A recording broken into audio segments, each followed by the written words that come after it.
Let me introduce to you our speakers for this afternoon's session.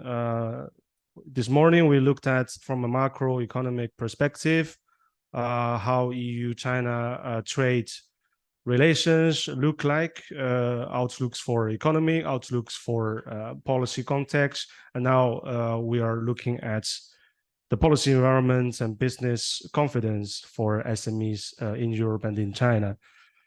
The keynote presentation will be given by my colleague Ester Amela, the SME Advocacy Manager at the EU SME Centre in China.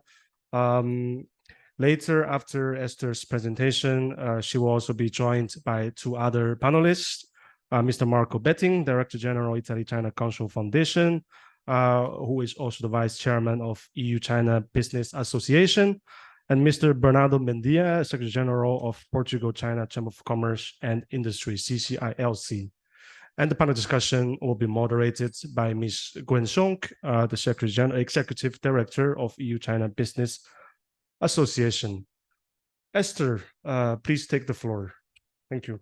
Thank you, everybody. It is a pleasure to be here finally in person after 3 very difficult years, and I am here to discuss partly the impact that these 3 years have had on business confidence in China and on the experiences of European companies in the country. So, it started with a bang, it ended with a whimper. That is how I would describe the first 10 months of 2023 in China. I think that when COVID restrictions were lifted, generally European business in China expected that there would be a stronger rebound than what has actually happened.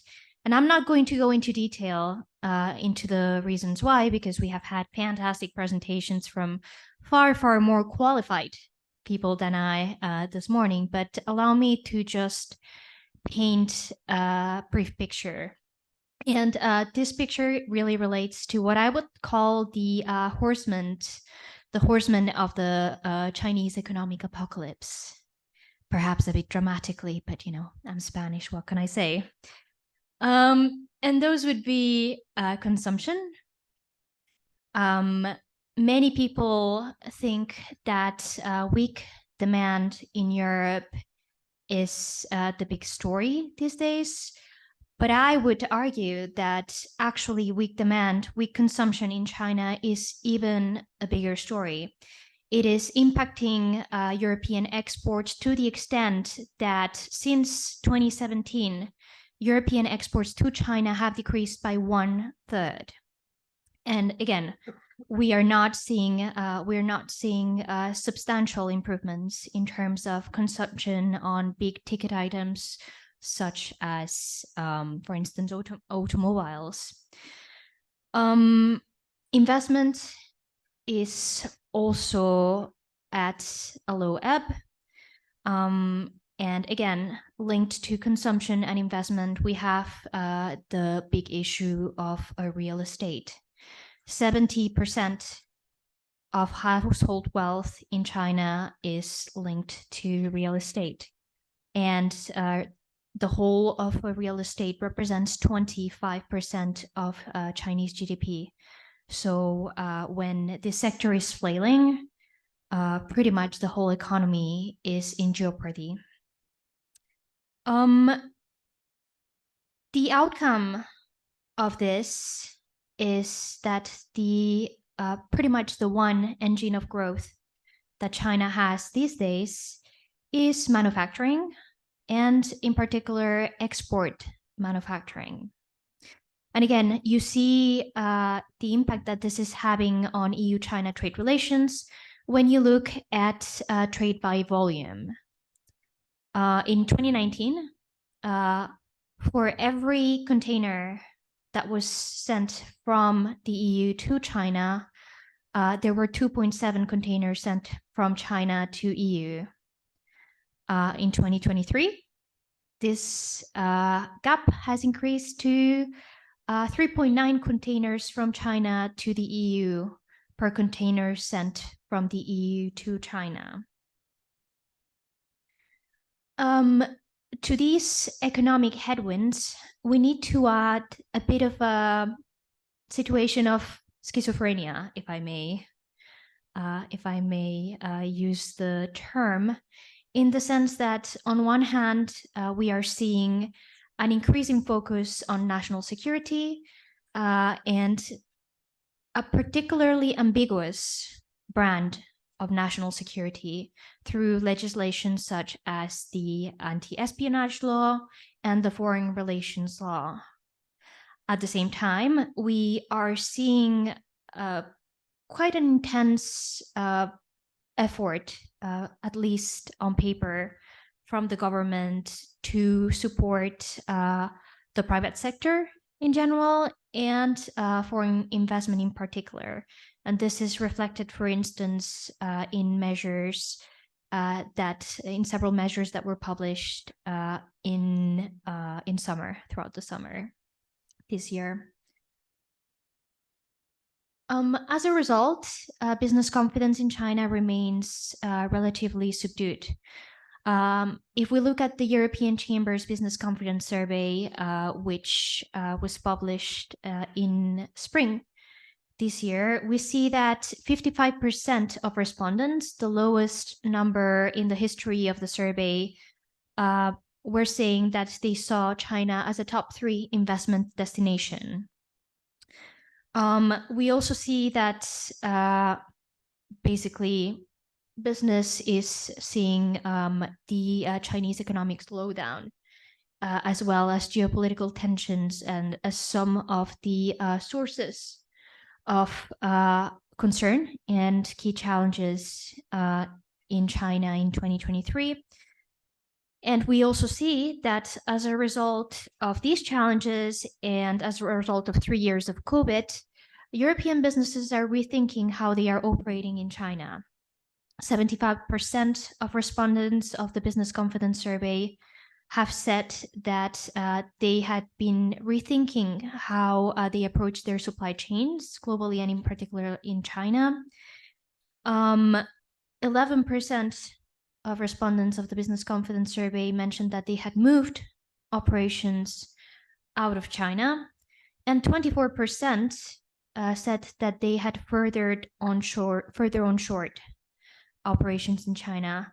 So this is basically how European businesses have been approaching de-risking, again, from a business perspective. All right, now if we talk about SMEs, and before getting into a more SME-specific discussion, I would like to provide a bit of an overview of what we see as our audience and as the SMEs that are involved in exports to China or are doing business in China.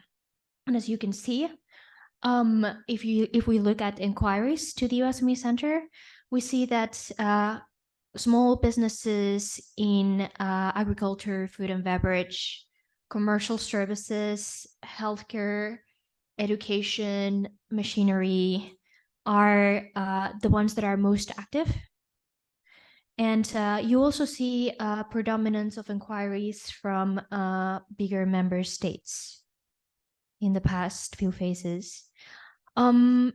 Before moving forward, I would also like to caveat the discussion with the statement that when we talk about SMEs, we talk about the European definition of SMEs. China has a different definition of SMEs. What would constitute an SME in China may not necessarily be an SME in Europe, actually. So again, moving forward, we will be using the European definition of SME. One thing that I would like to point out when we look at the policy environment and business environment for SMEs in the past year is that, as you can see, the distribution is very uneven in terms of regions and cities. The slide that you're seeing is the SME Development Environment Assessment Report, which is published by the MIT, the Ministry of Industry and Information Technology, once every year. And it assesses which regions, which provinces have a more advantageous business and policy environment for SMEs. And again, you can see big differences between coastal areas such as Shenzhen, Shanghai, and so on and so forth, and more northern in central and western China areas, which have a bit of a more complicated environment for small businesses. Okay. Looking at the SMEs that we are in contact with in China, we see 4 main challenges to their successful operations in the country: access to financing, red tape, late payments, and IPR protection. So I'm going to say a few words about each of those. All right, access to financing has been a long-standing issue for SMEs. The Chinese financial system is by default engineered to support bigger companies and bigger state-owned companies in particular. There has been a substantial effort from the Chinese government in order to increase inclusive financing for SMEs. And that effort is reflected to a degree in result in terms of overall quantity allocated, again, for inclusive financing. However, what we also see is that for foreign SMEs, it's even more complicated than for domestic SMEs to access basically loans or other types of financing. On one hand, they lack the resources to actively look for instance, I don't know, funds or subsidies, for instance, for innovation. But on the other hand, the fact that they are foreign companies in some cases increases their risk profile, which does not encourage domestic banks to lend to them. The next big issue is administrative barriers or red tape. And again, here we see that China has been trying to cut red tape in general and tried to facilitate basically administrative processes for companies in the past few years. I would say that this is one of the areas where, when we talk to our European SMEs in China, there has been, at least from their perspective, more progress. But again, this progress is very uneven across provinces and cities. And so the one positive that we have is that we are in contact with SMEs at the national level. So we can exchange best practices in different provinces, and we pass on these best practices in our interactions with the Chinese government. Cash flow issues, also a big issue for SMEs, and in particular, late payments have been a pervasive challenge for big and small companies alike. But of course, for small companies, it's a bit of a more existential issue. Again, here the government has tried to, for instance, establish complaint channels for SMEs that are being paid late by state-owned enterprises. and they also released some regulations that would establish fixed payment terms for local governments, as well as for state-owned enterprises. We do see that, according to some of the surveys that are being conducted on late payments, there is still an issue. For instance, looking at the COFAS 2023 China payment survey, there were less reported payment delays, but these happened because of longer payment terms. Finally, on IPR, what we see from the business confidence survey in the past few years is that generally IPR-related legislation and, to a degree, enforcement has improved. There have been some positive developments, such as China joining the Convention for abolishing the requirement of legislation for foreign public documents, which again makes processes easier for SMEs.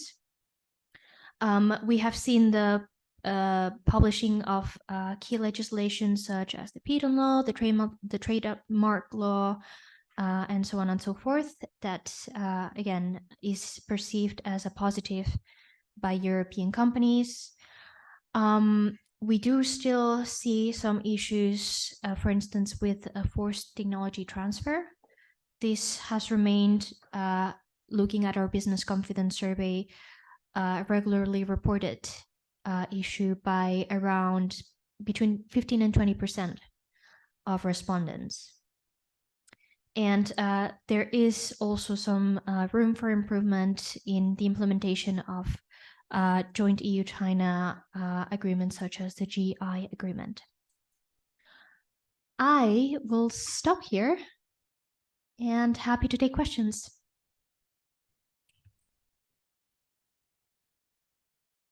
First of all, I would like to thank you and also to congratulate everybody, especially EU SME Centre, for the organization. Very, very interesting event. This morning was very, very interesting. And the topics we have discussed were very deep on what means dealing with China. My name is Bettin, and today I will speak on behalf of the EU CBA. I am vice chairman, and Mrs. Gwen Song is our executive director, and as Italy-China Council Foundation, where I'm the director general. As Italy-China Council Foundation, we have conducted for the 4th year in a row Italian Business Confidence Survey. It is not completed yet, but today I found a chance also to introduce to you some topics we have already found out. So we have a kind of preview of our survey, which will be published at the end of next month. First of all, some point, geopolitical outlook. There is a perception of uncertainty which persists with, of course, economic and cooperation sees as potential areas of improvement. It has been discussed several times also this morning about this, and also our companies have replied on this. Before going over, I would just like to tell you that our survey is a little bit different among the surveys has been conducted with other associations we have listened today, because we pull Italian companies that deal with China, but also Chinese companies, which has investment and activity in Italy, which is actually quite interesting also to see. I will not go over the Chinese investors in Italy too much, but for some issues later, you will see there are some interesting answers. So I go again. Market view: 65% of Italian companies interviewed view China as a prime destination for their products. So the feedback we got is China still is a strategic market for Italian companies and SMEs, which is, I believe, the first takeaways we have to keep it in mind. Growing trend toward diversifications. It has been said today, especially this morning, that companies are looking at also other countries as a strategic market in order to develop their activities. Also, we found this. Italian responders consider all other European countries and also other ASEAN and Middle East and North American countries as potential market to improve their activities. But I believe that this is also a kind of, let's say, consequences from the period we have been experiencing the last couple of years, where COVID, of course, affected the activities of Italian companies in China. One of the questions we asked, how was your business environment in China? Italy changed in relation to your company sector since 2022. Here you can see that more than 50% of Italian, actually, it's almost 60% of Italian companies say that actually it was almost unchanged. Okay, almost 1 on 2 Italian companies see that it was almost unchanged. And this is quite interesting because if you look at Chinese companies reply, 38% say unchanged and 38% say that it was even improved. It's very interesting, this point of view. And this is the first discrepancy we can see quite interesting after the polling we have done. Another question we asked was the business sentiment forecast for the next couple of years. We can see that actually 60%, almost 60% of Italian companies in China maintain a positive outlook of their business growth. And if you can see 42% positive and 15% very positive. While also Chinese companies also look at quite positive the forecast for the next couple of years in Italy, which is quite interesting also to see. So although it has been raised a lot of questions about reciprocity, about the level playing field, and also today we know, for instance, this morning it has been cited Huawei that is always asking more fair markets. And so in any case, there is a quite positive sentiment on Chinese companies in Italian market. Go the next one, please. Turnovers and trend. 32% of Italian respondents operating in China saw a stable increase in turnover in the past year, 5% increase, while 36% of our respondents saw an increase of 5 to even more than 20%, which is very interesting. So what we have seen that in any case is an increasing of turnover, which actually provide us a quite positive answer on the strategic view also of Italian companies toward China. And this is actually what we have got. And if you look at the Chinese replies, actually the majority of the reply is more than 40% of the Chinese company say that turnover actually was unchanged.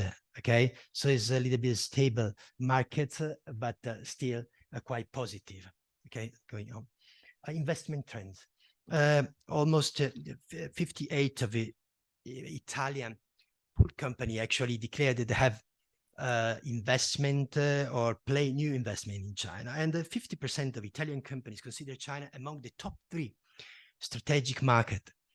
Also, this is a quite interesting feedback. We got it a little bit different from the one you got as a EU SME Centre.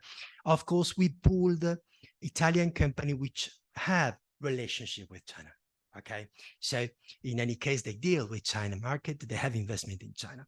But in any case, considering China among the 3 top investment destination, it is also quite interesting and provide us a clear picture of what could be in the next years. if on this concern, although we have debated today and we still continue to discuss about the Chinese market as an opportunity, or the Chinese look at as a threat for European markets. Based on this picture, we can understand that in any case, China is increasingly interesting, is attracting interesting attention from Italian companies, and this will continue in any case for the forthcoming year. Just a few takeaways we got it from our survey, which I believe is also interesting. Local cooperation. Italian companies in China continue to recognize the advantage of Chinese competitors, which is actually a topic later we should discuss. Still citing lower operating costs leading to competitive prices, and of course an easier access to domestic market. But there is something I would like to highlight. Italian companies polled say that they face an increasingly innovative product coming out from Chinese competitors. So innovation is still one of the key words for anybody, and also for the small and medium enterprise who would like to enter Chinese market. So innovation is also perceived as a competitive clue based on the answer we got from Italian companies. And I also took some words about the Belt Road Initiative. We have just slightly mentioned today, that the Belt Road Initiative is quite a hot topic recently, especially in Italy. You know that Italy is the only G7 country we actually signed the MOU agreement with China, and but is going to get expired at the end of this year. So there is a kind of discussion among politicians and so on if the agreement will be signed again or not. What we got from our government messages, it might be most probably that the MOU agreement will not sign again, and so Italy also will get out from the MOU agreement. But in any case, the perception Italian companies got from this one was positive, because the majority of the respondents say that they were in favor of renewing the MOU, even if we look at into, but it's not today, we should have a seminar on this. Even this, the BRI, the Belt and Road Initiative, actually didn't bring too much business and opportunity to European company and Italian as well. So this answer is more considered as an opportunity for future possibilities instead of looking at what it has been done before. Okay, so I conclude actually my preview of our survey, and I hope this can help also our debate. Thank you. Thank you very much. So first of all, and on behalf of the Portugal-China Chamber of Commerce and Industry, I would like to start by thanking the EU SME Centre for the very kind invitation. Our chamber celebrates this year its 45th anniversary, and we also have a delegation in Macau since 1992, so 31 years. We are a private entity with public entity, which means that we are formally recognized by the Portuguese government. And if you are interested in knowing more about our chamber, I would ask you to check our website, which is CCILC.pt, or just check online all the mainstream social media. We are present everywhere. So it is a great pleasure and honor for the chamber to participate in this event and join so many colleagues who work every day to promote the economic EU-China partnership, which is important in order to bring the necessary understanding between Europe and China. I am fortunate to do this with great passion because I believe in it, and because bridging cultures and approaching peoples through trade and economic exchanges is indeed the most effective way of achieving understanding and the respective social prosperity that comes with it. particularly for the SMEs and the citizens of all our countries. And so, in a nutshell, this is what we do at CCILC. We promote trade and economic exchanges between Portugal and China. Our work is actually particularly focused on SMEs, which are the backbone of the Portuguese economy, just like the European economy. Therefore, sharing our experience might be quite suitable, as the Portuguese companies working with Chinese companies are indeed mostly SMEs. So allow me to begin by explaining what the economic bilateral relationship between Portugal and China consists of. So to start with, Portugal exports to China 3.5 billion euros, while China exports to Portugal 5.3 billion. This is the official data from China Customs and is based on the certificates of origin that accompany the goods. It's important to explain this, and I will explain you why. Because the numbers of the Portuguese authorities are indeed coincident with the Chinese numbers in terms of the exports from China to Portugal, but they are significantly inferior regarding the numbers of the exports from Portugal to China. What this means is that there are many traders in Spain, France, UK, the Netherlands, and so on, that are reaping potential Portuguese margins by acting as smart intermediaries. I think you get it. Basically, they buy Portuguese products and then resell them to China. So if any Portuguese companies are listening to us right now, please take good note of this and do your homework. Start selling directly to China buyers instead of going through intermediaries whenever possible, obviously. Having said that, and in order to balance the Sino-Portuguese trade, it would be great to obtain more permits from the Chinese authorities to export more products from Portugal to China. And so a call out also to the Chinese authorities, please speed up and confirm the multiple requests of licenses to export addressed by the Portuguese authorities. Now, as to FDI, Portugal has a total stock of FDI in China of around 50 million euros, mainly coming from the sophisticated Portuguese textile sector, while the Chinese stock of FDI in Portugal is above 10 billion, which spreads in multiple sectors: energy, construction, banking, insurance, water, several. This data is from the Bank of Portugal. However, if we include Macau, as you know, we have a very close relationship with Macau, historical, then the Portuguese FDI stock is around 1 billion euros. But usually this is not accounted. It has very specific reasons. But even if we do, it's still 10 times more Chinese investment in Portugal. So the relationship is extremely unbalanced, but we can understand if we consider the size of the countries and the fact that China still is and will continue to be the factory of the world for many years to come. These are things that are not changed overnight. As to the Portuguese SMEs in particular, and considering what I've just described, you can now figure out by yourself that they mainly import or export to China. So that's the activity of the Portuguese SMEs. They don't really invest in China. So at most, they may hire salespeople or quality control staff, which happens.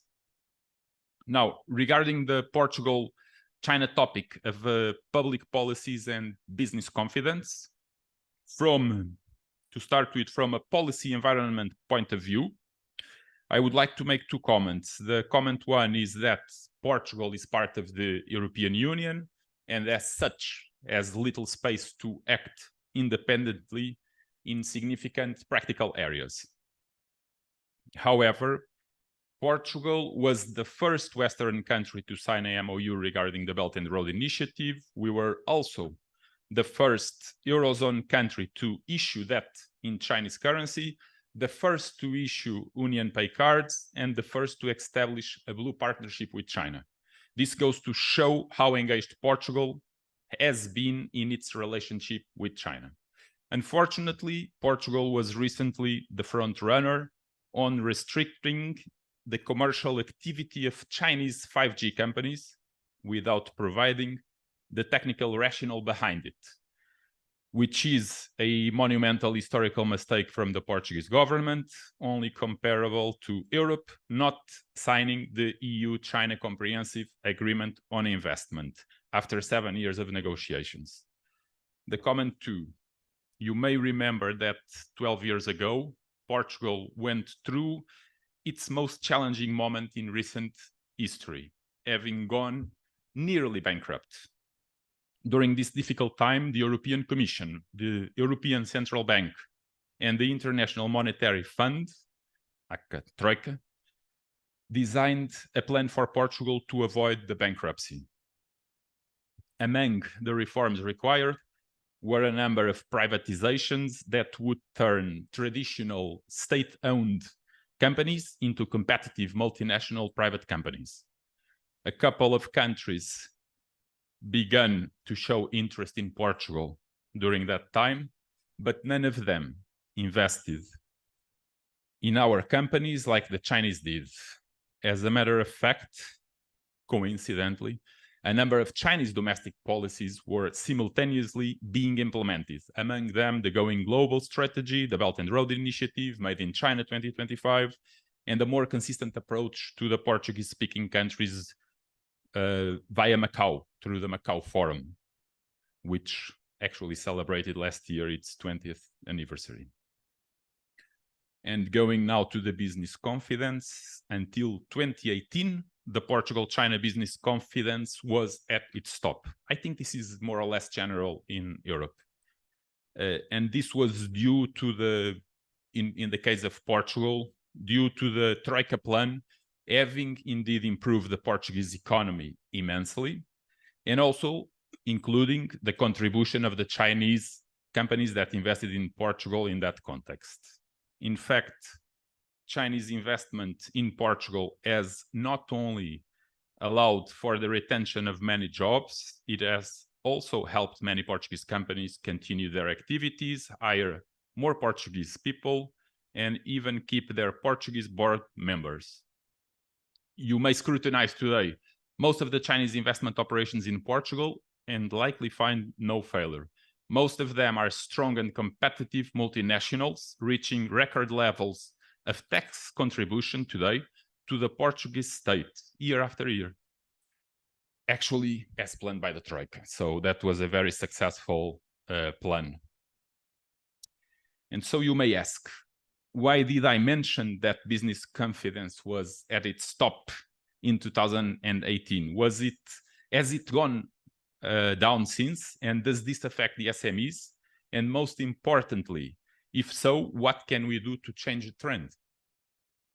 And unfortunately, and exclusively based on experience talked with SMEs, because we don't have the surveys and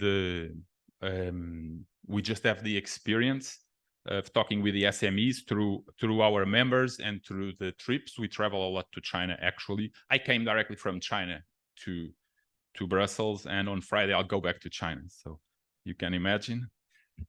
The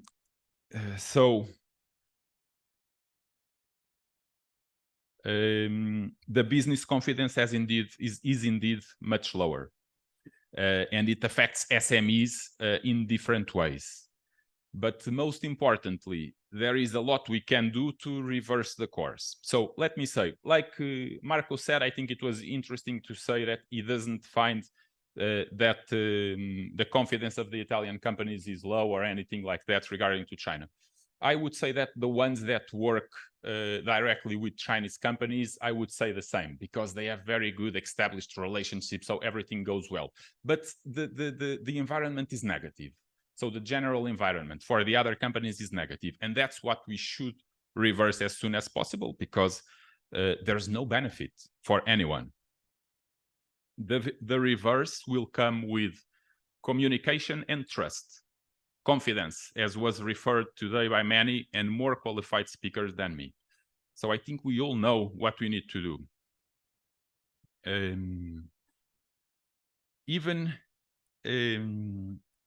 What we should do is take on the responsibility of being the bridge builders. So if now it's missing some contact at the high level, the chambers of commerce, the associations, they should take on the responsibility of being the build bridgers. And there was someone that mentioned something similar to this today during its speak. It is clear that we must recover both communication and trust through bridge building, such as by setting up mechanisms to regularly meet up, by lobbying, by debunking false claims, by pushing the agenda of the benefits of economic exchanges, by pushing the signing of documents like the EU-China Comprehensive Agreement on Investment, by visiting each other's countries as regularly as possible, by promoting events like this one, by promoting dialogue where both sides can confront points of view, and by linking up the Chinese delegations visiting our countries with our governments and the European Commissions. It's very much about dialogue. And so, ladies and gentlemen, this is what I would like to share with you. I understand that when our moderator today is curious about the GVA, and I'm very happy to share our views on it during the Q&A session. So thank you very much for your patience. Bernardo, for sharing with us the business confidence and sentiment of Portuguese companies in China. First, a few words about the EU-China Business Association. So first of all, we are very happy to be part as an associated partner of the EU SME Centre. So we are the Association of Bilateral Business Associations in the EU, promoting the economic and trade relations between China and the EU, of which Italy-China Foundation, Bernardo, Portuguese-China, I see Finland-China Trade Association are all present here, and I know Greek-China and many others are following us online. Together we represent 20,000 European companies. As you all know, doing business in China has become more complex. China, due to geopolitical uncertainty, China's economic slowdown, the global economic slowdown are indeed major challenges for our European companies. Therefore, it has been said as a result of this, European companies need to rethink their China strategy, and many of our companies are on the one hand engaging deeper with China and are more localizing and de-risking, as has been said many times. So let's go to our experts, panelists, which all have a long China experience. You have been living in China already for more than 7 years. You lived in China more than 20 years. You lived in Hong Kong more than 5 years. So really honored to be with you here. So as said, China is doing a charm offensive to attract European investment. In August, the Chinese government announced 24 new measures to optimize the business environment for foreign companies in China. My question is, have some of these new measures already been implemented, and are they also applicable to SMEs, or is this only for the big companies? If yes, could you explain which ones could be more favorable for SMEs? Maybe we can start with Ester. Thank you. So in principle, when the 24 measures were published in August, the initial response from the European business community was cautiously positive. As you mentioned, I have been in China for a while, but we have member companies that have been in the country for even longer. And if there's one thing that we all know is that one thing is positive announcements, and another thing is the government, both at the central and at the local level, walking the talk. And this is what we are monitoring. Now, maybe for those of you who are not really aware of what the 24 measures are, it is basically a document that was published in August in order to incentivize and to promote foreign direct investment into China. It contains measures that, again, on paper are great, such as, providing equal treatment to domestic and foreign companies, facilitating FDI investment in areas like biopharma, enhancing IPR protection, facilitating the cross-border data flows, and so on and so forth. Now, in my role as advocacy manager of the EU SME Centre, I am in very close contact with the European Chamber. And the European Chamber, through its working group, submitted feedback on these 24 measures. So again, we see some positive developments, at least on paper. Again, let me pick one just for your information: public procurement. This is an issue that has been ongoing and has affected negatively companies in sectors like healthcare equipment and rail.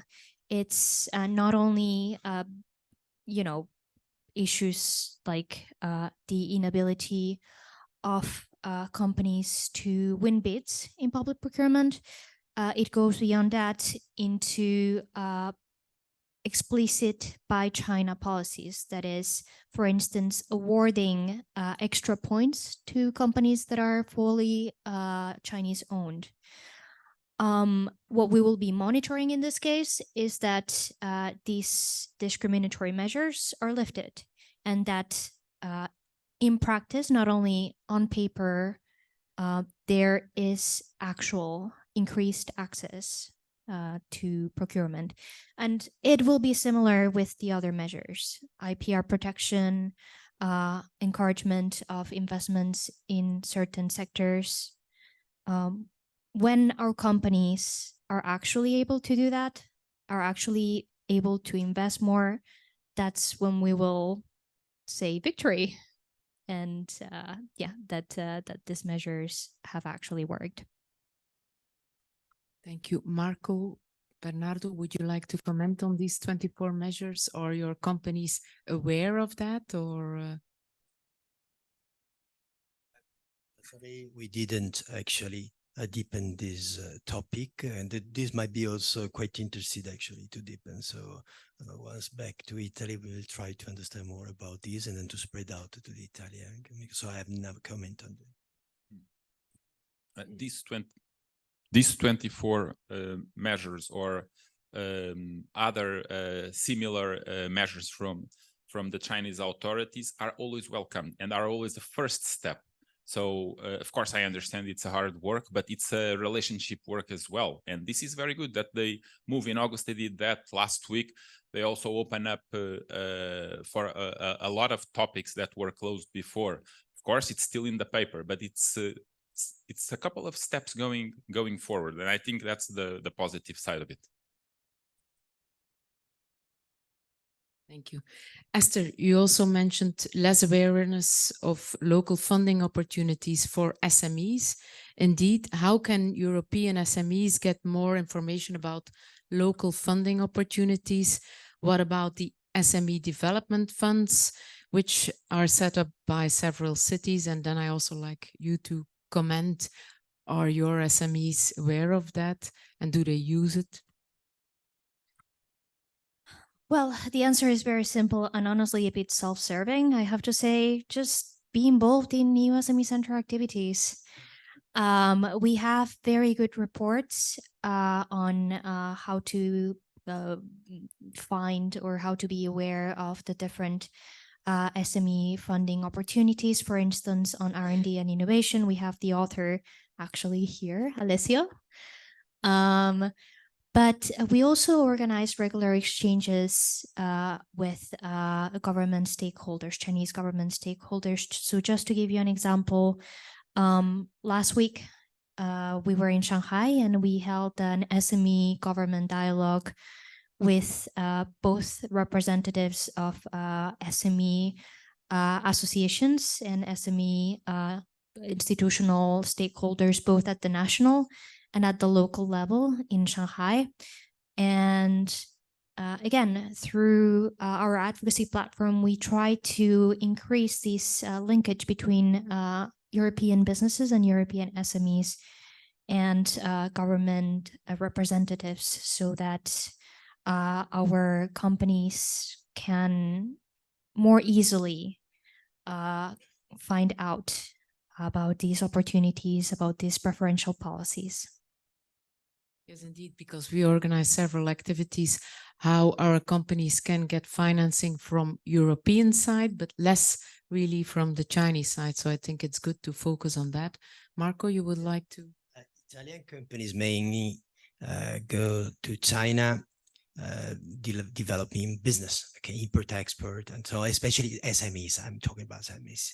And most of them, they start already with the support of Italian banking system. At least they share their thought, they target. So most of them, they have already covered or they are supported about financial transactions by Italian banks.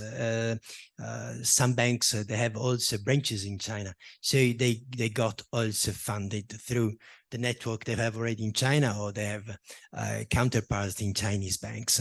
And this is something quite interesting because in any case, the SMEs, the Italian SMEs, as much as we got in touch with them, they put financials as not one of the main topics whenever they go to China, okay? But they face with these problems once this happens, something happens. And so they, most of the time, they are not prepared to overtake some problems if some problem arise.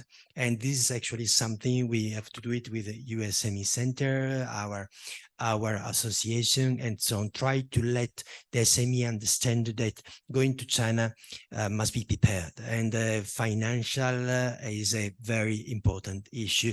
Although in our survey, we didn't find as a reply funding or financial funding as a problem, okay?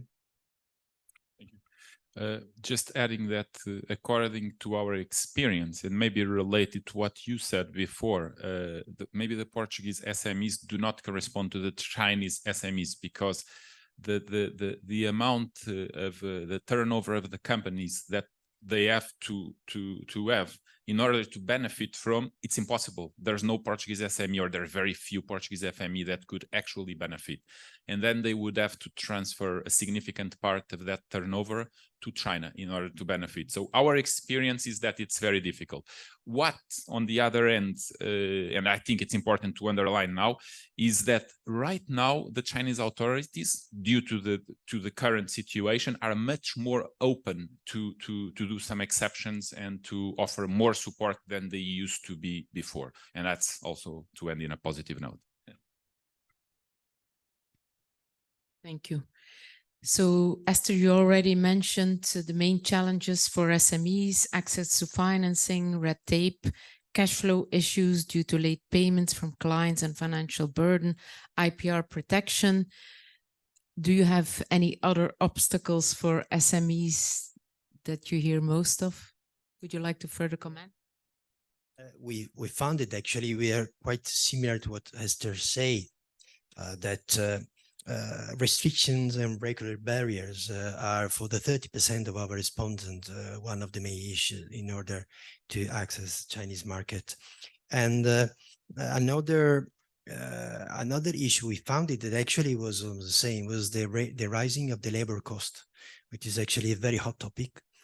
And something it is quite interested to understand. If you go back on what is changing in Chinese market for the Italian companies, we found from our survey that there is a decreasing percentage of Italian companies citing cost advantage of Chinese competitors. This, I believe, is very interesting. I would like to deepen a little bit, because from one side, we can see that actually, as I mentioned, there are rising costs for everybody in China: labor costs, production costs for foreigner as well as Italian and as well as Chinese companies. But on the other side, I do believe that this is a kind of sign of the maturity of the Chinese business environment. There is a more mature Chinese environment. You do not find low labor cost coming from the countryside, for instance, but you find more qualified labor cost coming from university. And then, of course, you must pay more. And this, I do believe, is a sign also of the improvement and of the development of the Chinese policy. And another things I would like to highlight that actually our respondents say that there is a decrease of the decrease of intellectual property violation in China compared as before. This is also a sign, as it has been said this morning, that the environment is improving also in this IPR protection, and our companies found it, and this is also very important, although still is one of the main barrier, main difficulties that actually the Italian and in general the foreign companies face whenever they go to China. And last but not least, SMEs told us, the Italian SMEs told us that there is a slightly increase, a slight improvement in identifying appropriate partners in China. This has been always, this is the 4th year we did our survey, this has always been an issue highlighted by the Italian companies. So difficulties to look for an appropriate Chinese counterpart.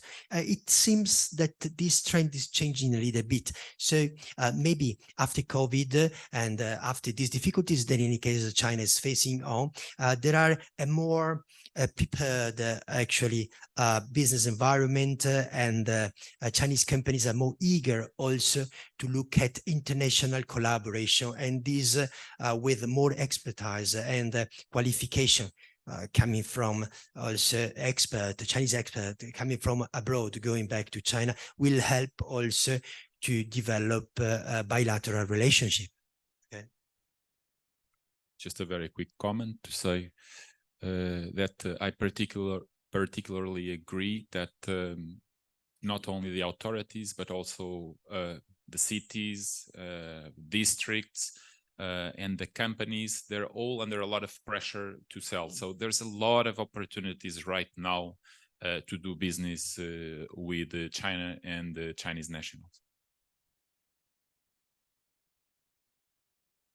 Thank you.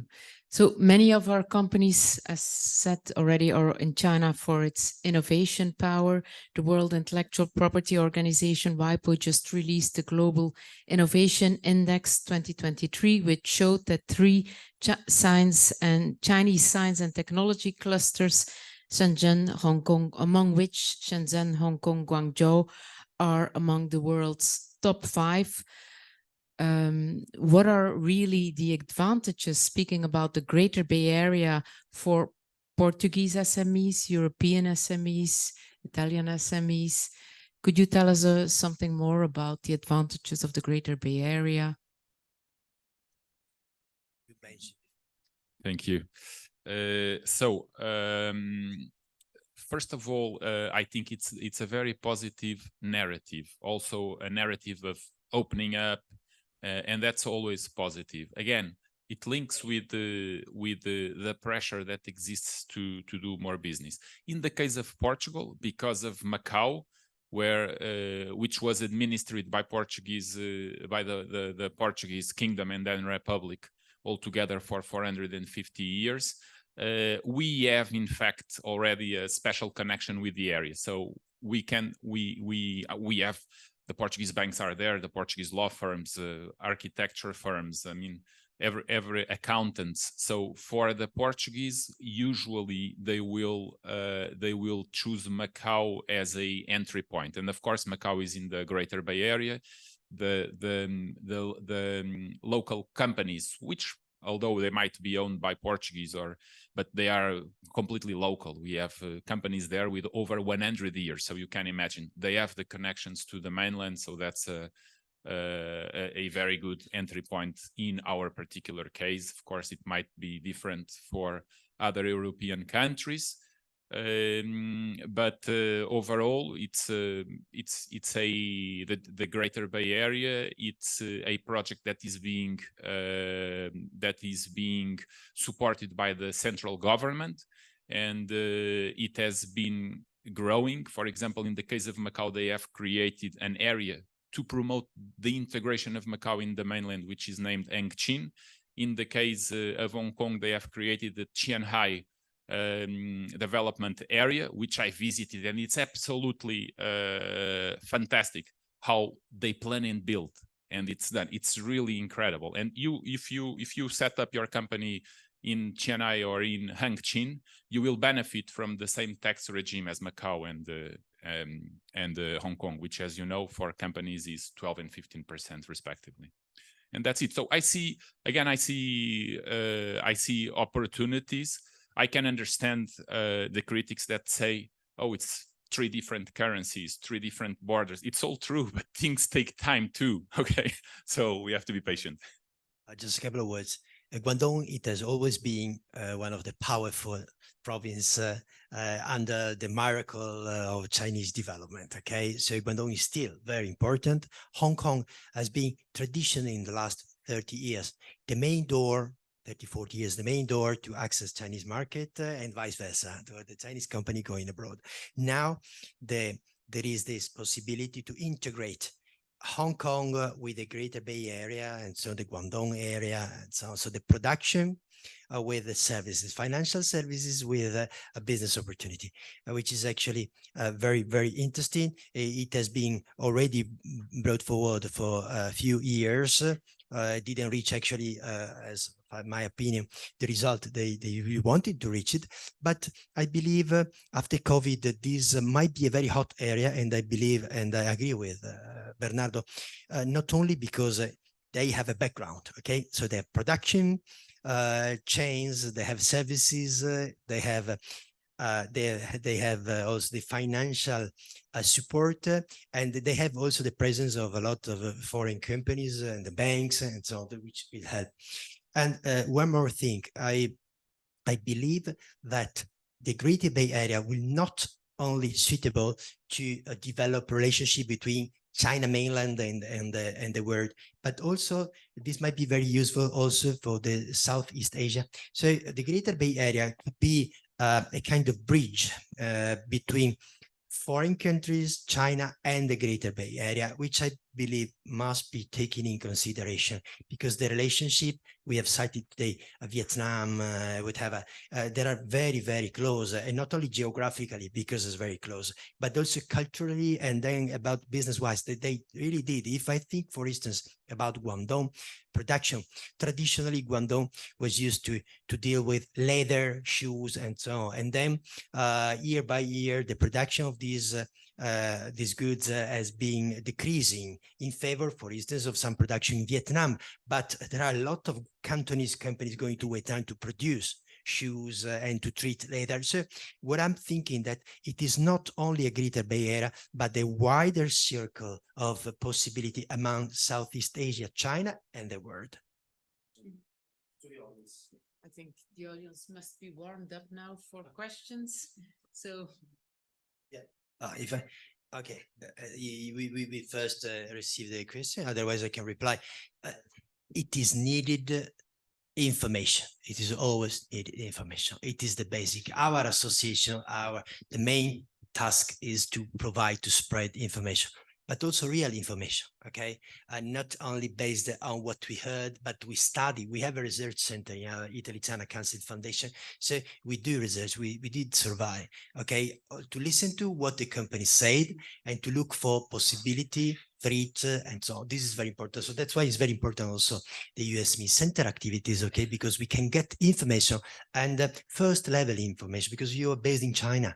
So you got the real information, you got the real regulations that actually we can spread out. So first of all, the second, and traditionally, Italian SMEs are not used to get prepared going to a new venture and so on. But this was mainly before. Right now, talking about SMEs didn't touch Chinese market is quite hard, because almost everybody deal with Chinese companies directly or indirectly. So they found they got some experience. They need more advice. They need more information. And but as I said before about mentioning that financial support is not the main issue, they think whenever they try a new market, also getting prepared and getting more information about how is the possibility in China, most of the time are not their main target. They want first to go to see and to touch by themselves. And sometimes they even get hurt on this, because sometimes they got some problem, and then they look for to find some solution whenever they have problem. So it is very important to spread information. And one more thing, I do believe that this is something didn't come out to today's discussion, but this might be also an idea to organize more opportunity to have a face-to-face discussion between European and Chinese companies also. So to discuss about what is, because is this true what you say, that a lot of Chinese agency come to your office and discuss how we can do it. But we should, I do believe we should promote the relationship and the dialogue between companies to companies. So shift a little bit from political and macro, let's say, discussion to business dialogue, and starting from the base going up.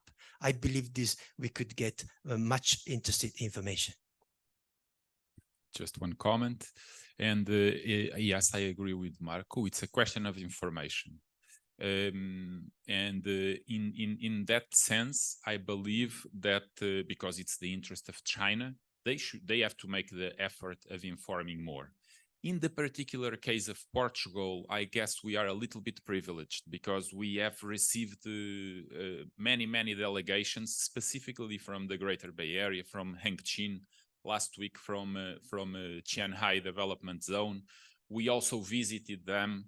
We organized delegations to go with Portuguese companies and visited them, retributed the visits. So, and we have very good channels. So we have very good channels. Maybe we have been more focused on this area. But the information is never enough, especially nowadays. It's so much information, so many delegations. I don't know, since the beginning of the year, we probably received, I don't know, maybe between 30 and 50 delegations from China. So it's really a lot. And they all come with the same objective, to attract investment to their cities. Of course, we welcome everyone. It's a service we provide to them. We organize for these Chinese regions and territories to promote themselves. Thank you. Sarah, you had a question. I go with this one,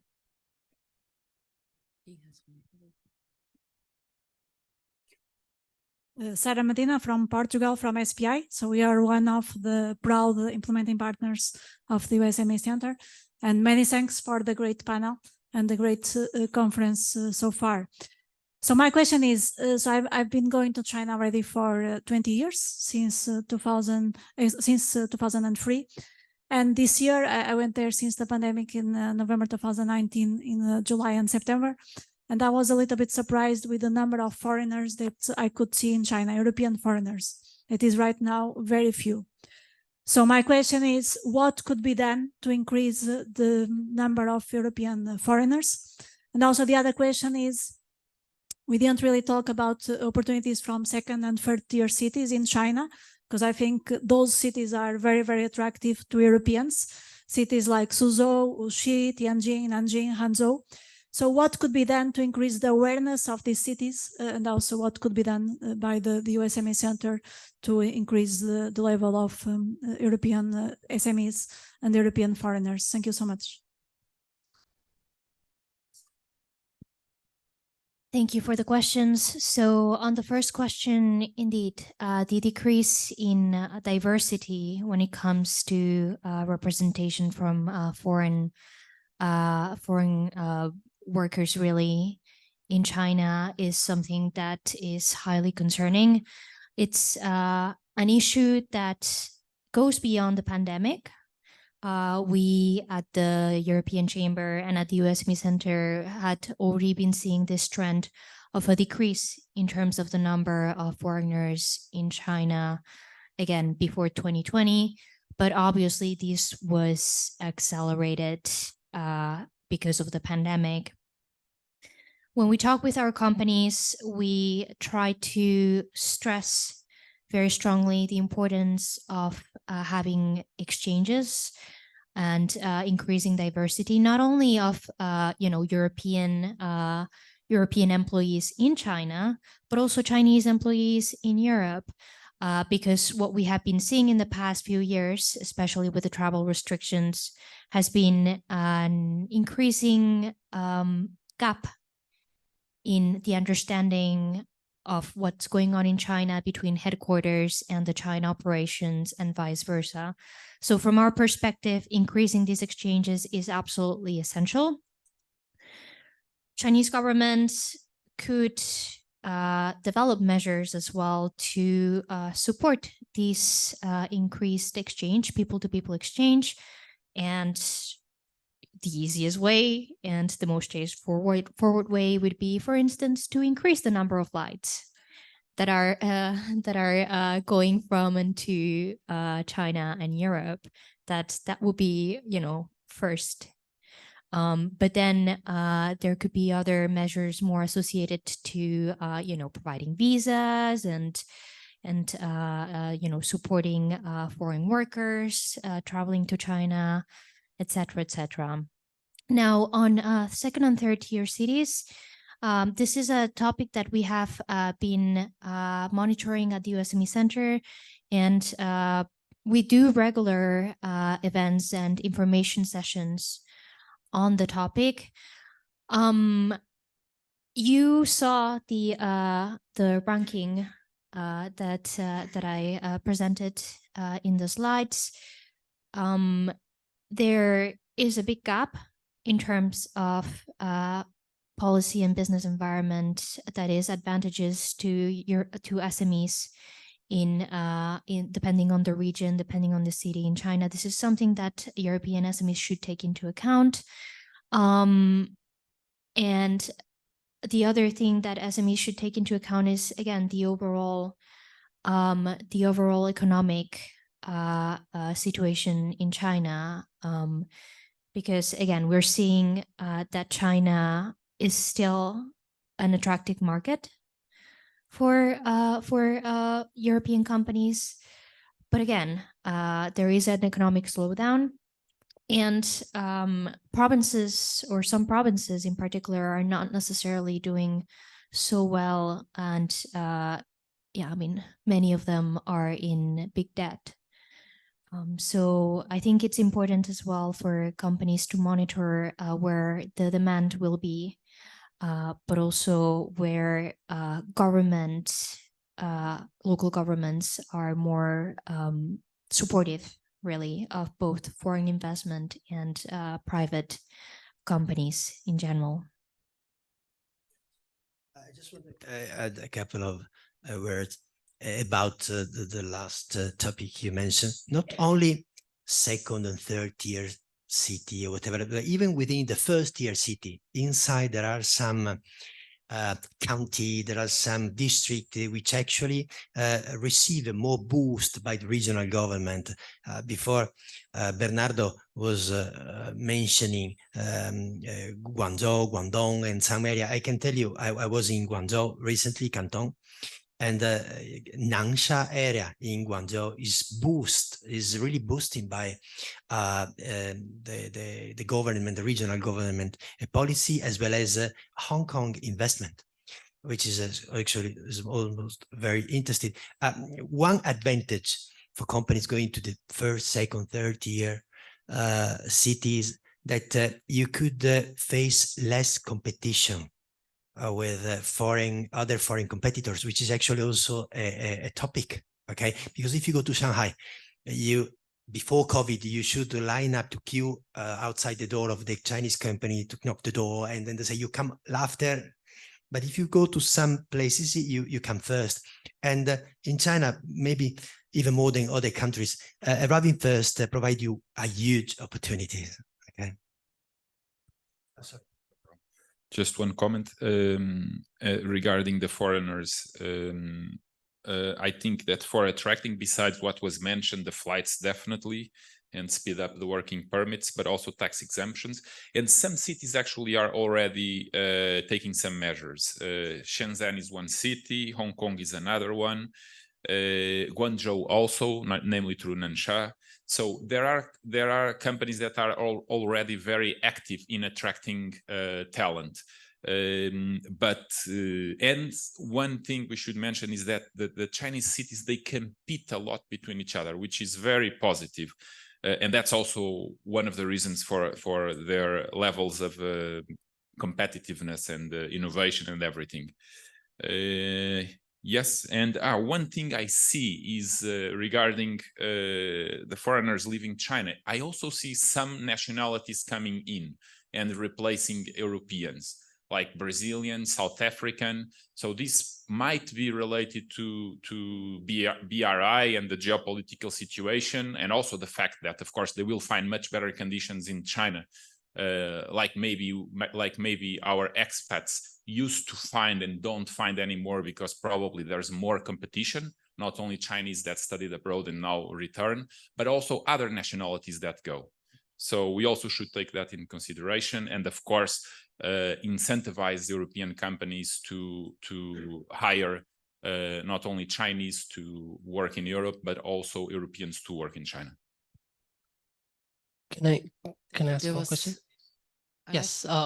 Yes. Hi, my name is Alessio Pettino, and I'm working at the EU SME Centre. I have one small comment on this issue, which maybe is to share something that we hear from companies. I would say that the best method to increase the number of foreigners in China is to facilitate the operations of European companies in China. So if you have that, maybe you will have more Europeans flying in. But that's just a comment. A question I have. You mentioned you received 50 business delegations from China to Europe. Yesterday, Marco, you were mentioning in one day you even had 3 delegations. So just out of curiosity, because this would really facilitate our work at the center, what do they actually say? I mean, do they come with anything new except compare perhaps to before the pandemic? And maybe this question also relates to the 24 measures that we were mentioning at the beginning. So my impression, at least, is that these measures, could be a bit different, could increase the tax exemption there, could give a subsidy there. But to be honest, the essence of these things is always the same. I think they've been there for many years. So my question is, do you see any change with these delegations compared to, for instance, 2019? Yeah, thank you. Very brief. Yes. First of all, they are much well prepared in delivering messages and the presentation, okay, which is actually not because you understand they have beautiful videos, they let you go into their reality, what they introduce much better. And second, in any case, they try also to look for some clues. For instance, we have a delegation on the 26th coming from Shenzhen, and they are interested in architectural and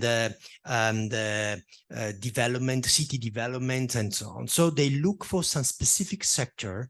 Of course, in the end, the message they want to deliver is also to you come and try to invest, come to our city, which is actually what Bernardo say. But they are more open to listen to actually what you also would like to do, not only what they want to do. So this is actually a slightly different, but I believe is good.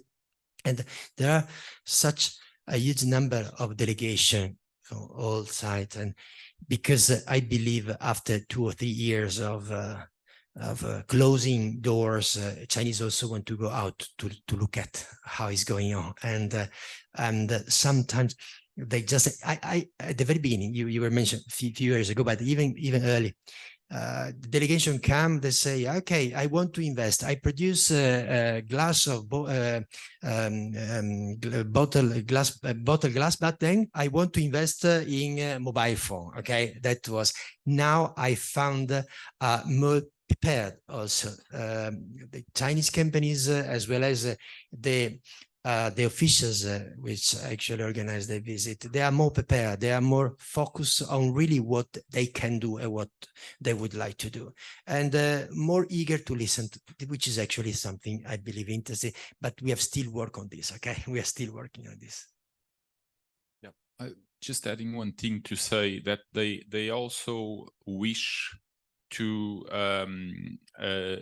recover on the 3 years that they were closed. And of course, this has damaged the relationship. And so they just want to say, we're here, we want to do business. Very simple. In many cases, they want to show openness and they want business back. Yeah, I just wanted to echo what you had said about these 24 measures not being anything new. And I think that you hit on the right issue, which is that this is not the first time that we hear this these promises to improve the business environment. And that is the reason why I have said that we measure progress by actual implementation and actual development in terms of the ability of our companies, our SMEs, to operate in the real market. Thank you. Masson, Belgian Economic Journal. Chinese banks have multiple agencies all over Europe. They're quite open to the public. We don't need to be high politician to be welcomed. Do European companies, European partners use enough that network to build bridges? Thank you.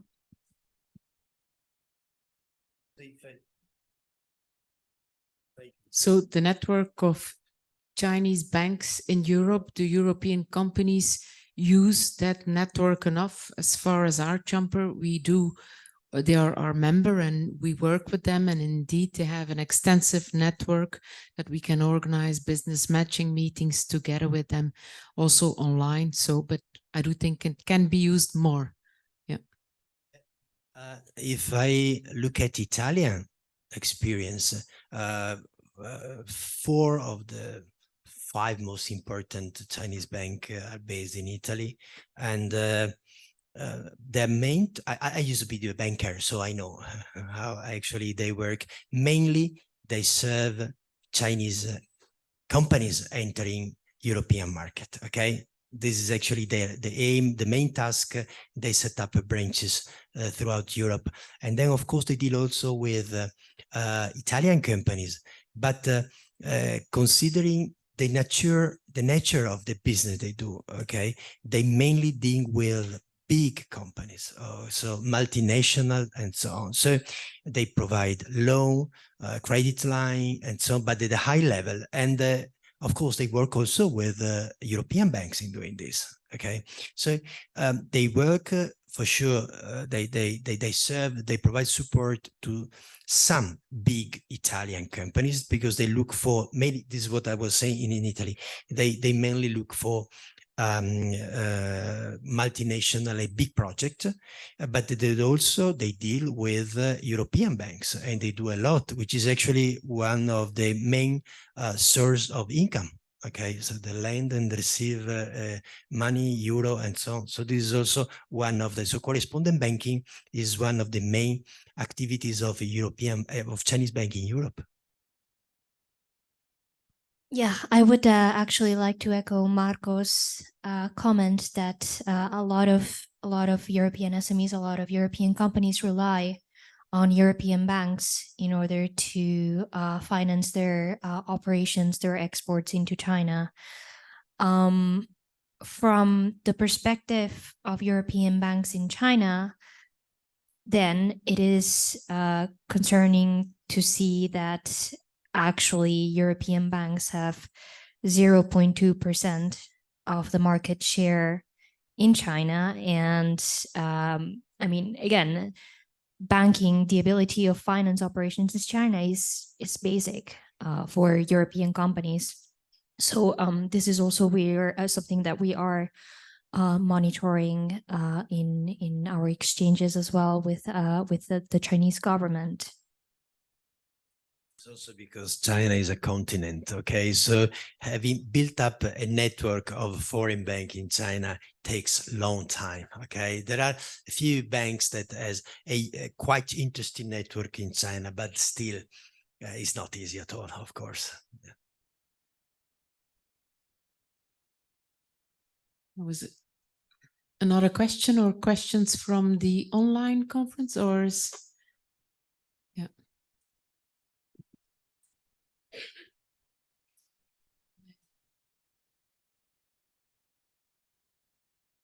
Okay, this is my second time, bear with me.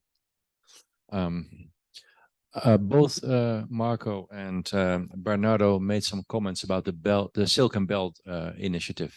And I think I detected some regret in your voices that your governments are reconsidering this.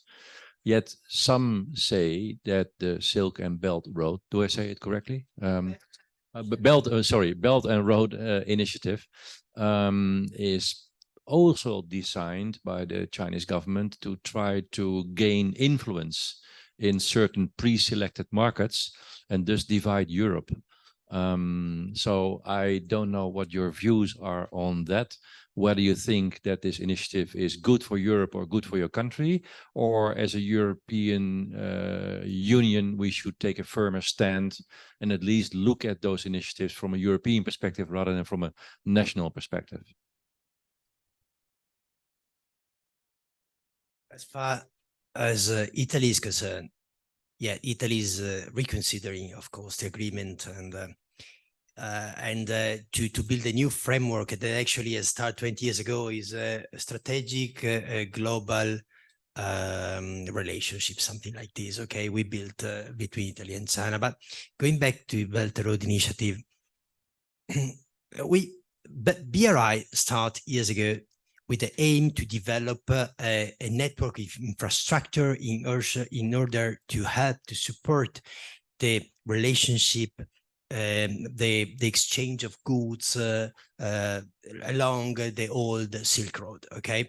But right now, BRI is more an idea, is a project that everything is, I always use this, I believe it's a kind of big box, okay? And the Chinese, whatever they want to develop, what project they would like to bring forward, they put inside within the framework of the Belt and Road Initiative. So being part of the Belt and Road Initiative provides you an advantage in order to know some project in advance, to have easier relationship with the government officials, and then access to relationship with the Chinese counterpart. This is for sure. And not only Chinese counterpart, because the Belt and Road Initiative is spread throughout several countries, okay? On the other side, if we look at the numbers, for instance, the main business partner of China in Europe are Germany, France. They didn't sign any agreement with the Belt and Road Initiative, and they are still doing a lot of business, while Italy lag behind them a lot. So in this concern, I do believe that in theory and in perspective, if you look at further, this might be quite interesting, because you are part of a system which is actually developing in third countries, in Southeast Asia, African countries, South America right now. And so you could access to some projects, some activities. In any case, you are part of the debate. You are part of the decision. Being outside, in any case, you can get some advantage, and you still continue to have a relationship with China. And I do believe that there's not a big issue right now. I just want to confirm what I told you, because recently we have received a very high level official delegation to Italy, and our counterparts, if I go back to June, very important person came, Mr. Liu Jiantao, who is the foreign affairs minister of the Communist Party, let's say, okay? And he pushed about the importance of the MOU and so on. But recently we got other very high level also delegation, and they even told us not to mention the MOU and to talk about a global strategic partnership, which is actually the framework where we would like to develop the relationship between Italy and China. So even the Chinese understood, and because they are very pragmatic, they are going on. In any case, they will pursue what are they aiming at in other country, African country. 90%, 95% of sub-Saharan countries are part of the Belt and Road Initiative because they need it, and the Chinese need them, and also those countries need investment from abroad, and Chinese are eager to do it. So let's see, I do not see such a problem at this moment to be part or not being part in this mechanism, although on the relationship point of view and the culture point of view, this could be a kind of step back, okay? Interesting information, Marco. But just one comment is to, independently of the advantages of being part of the consortiums that build or operate this infrastructure, the most important is that physical and digital infrastructures are the way out of poverty, and where they are being developed is on underdeveloped or on developing countries. So there is nothing we can say about it wrong. I think it's only good, and it even incentivized Europe and the US to create their own programs. So it's great. It's good for these countries, and we all benefit if there are more roads indirectly. But fundamentally, who will benefit are the local population. So it's only good. Thank you very much. I think time is getting up, so I would like to end. China remains a market which cannot be ignored, as you all know. And as some of our companies say when they do business in China, it's risky to do business in China, but it's more risky not to be there. So I would really like to thank our experts, panelists for sharing their information, their experiences, their views on the business sentiment of European companies in China. And I hope you're now all ready for a coffee break to be ready for the next one. Thank you. Bye-bye.